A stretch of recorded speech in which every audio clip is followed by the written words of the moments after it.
सर्वशक्तिमान परमात्मा की कृपा शक्ति की चर्चा चल रही है। साधुजनों,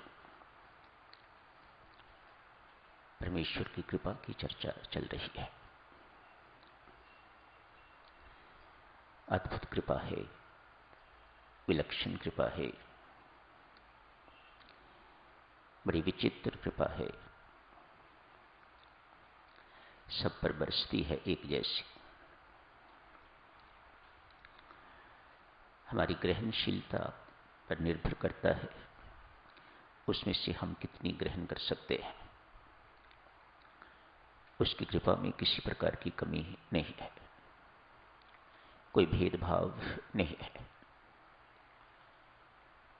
परमेश्वर की कृपा पात्रता नहीं देखती, हम पर निर्भर करता है हमारा पात्र कैसा है, कितना बड़ा है। उसकी कृपा पात्रता नहीं देखती। एक सेठ का नियम था, साधुजन किसी साधु को रोज दोपहर का भोजन करा के तो भोजन किया करते। आके एक साधु भोजन के लिए आए हैं। सेठ स्वयं थाली उनके आगे परोसा करते, स्वयं पास बैठ जाते, खाते साधु को देखकर अपार हर्षित होते। आज इस साधु ने नियमों के अनुसार गौग्रास नहीं निकाला, हमारे अनुसार अन्न पते ये अन्न है तेरा दान महान नहीं किया। भोजन करने से पहले परमेश्वर को मत्था नहीं टेका। भोजन शुरू करने लगे तो सेठ ने टोका, कैसे साधु हैं आप? ये तो हम गृहस्थों को भी पता है कि ये सब कुछ करना चाहिए, आपने साधु होते भी ऐसा नहीं किया। साधु कहते हैं, बहुत करके देखा, इस निर्णय पर निकला हूं, इस निष्कर्ष पर निकला हूं कि परमात्मा नहीं है। अतएव ये सब कुछ करना मैंने बंद कर दिया है। सेठ ने आगे से थाली उठाई, कहा क्षमा करें महात्मन, आप जैसे नास्तिक को मैं भोजन नहीं करवाऊंगा। आप मेहरबानी करके मेरे घर से प्रस्थान कीजिएगा। साधु चले। उसी वक्त आकाशवाणी हुई, सेठ तू मेरा भक्त है, तुझे आज पता लगा है कि ये मुझे नहीं मानता। मैं ये बात बहुत देर से जानता हूं,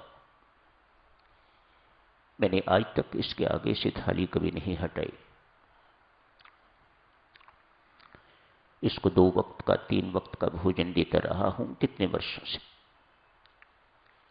तुझे आज ये पता लगा है कि ये नास्तिक है, परमात्मा को नहीं मानता, और तूने इसके आगे से थाली उठा ली, कैसे मेरे भक्त हो? मुझे आप जैसे भक्त पर बहुत शर्मिंदगी है। भगवान ने उस सेठ को कोसा। मानो परमेश्वर को कोई फर्क नहीं पड़ता कि उसे मानते हो आप कि नहीं मानते हो, जो कुछ उसने करना है वह करता है। रोटी पानी कपड़ा, जो सामान्य आवश्यकताएं हैं व्यक्ति की, वह पूरी करता है। ये कभी परख के देख लीजिएगा, प्रमाणित बातें हैं। अपने कर्मों के अनुसार जितने के हम योग्य हैं उससे वह कहीं अधिक देता है। मत भूलिएगा, वह बंधा हुआ है हमारे कर्मों के अनुसार, हमारी प्रारब्ध के अनुसार। इसके बावजूद भी वह अपने कर्मों के अनुसार जितने के योग्य हैं उससे परमात्मा देव कहीं अधिक देता है। ये हरेक के लिए सत्य है। आज एक चोर भागता भागता,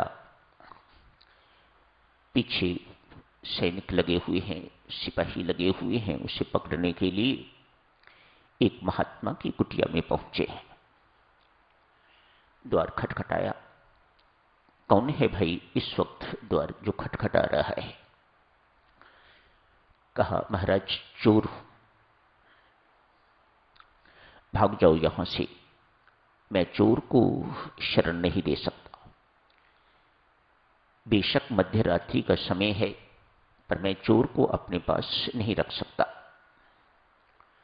चोर कहता है, बाबा क्या यह सत्य बोलने का परिणाम है? मैंने कुछ और कह दिया होता तो अपनी कुटिया खोल दी होती, मैं भीतर प्रवेश कर गया होता, मुझे विश्राम मिल जाता।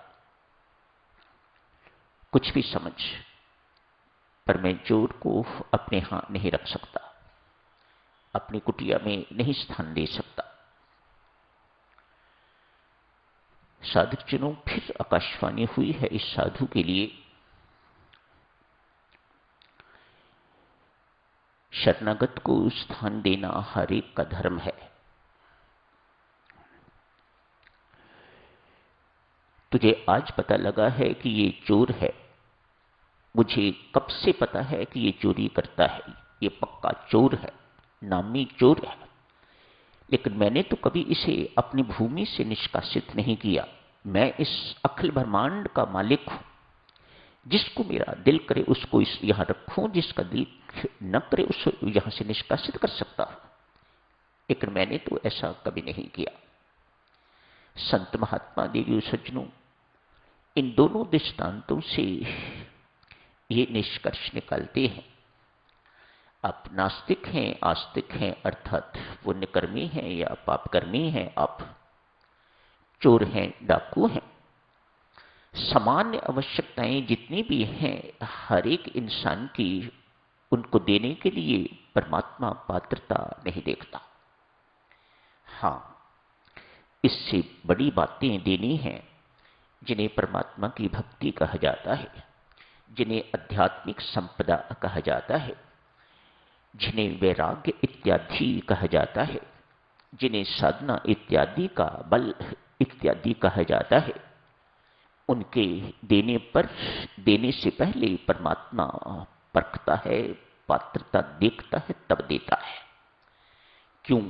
भक्ति हर एक के वश की बात नहीं है, ज्ञान उपार्जन हर एक नहीं कर सकता, वैराग्य को अपने अंदर हर कोई नहीं समेट सकता, हर एक नहीं रख सकता, इत्यादि इत्यादि। ये सब चीजें आध्यात्मिक संपदा जिसे कहा जाता है, वह सब देने से पहले परमात्मा पात्रता देखता है।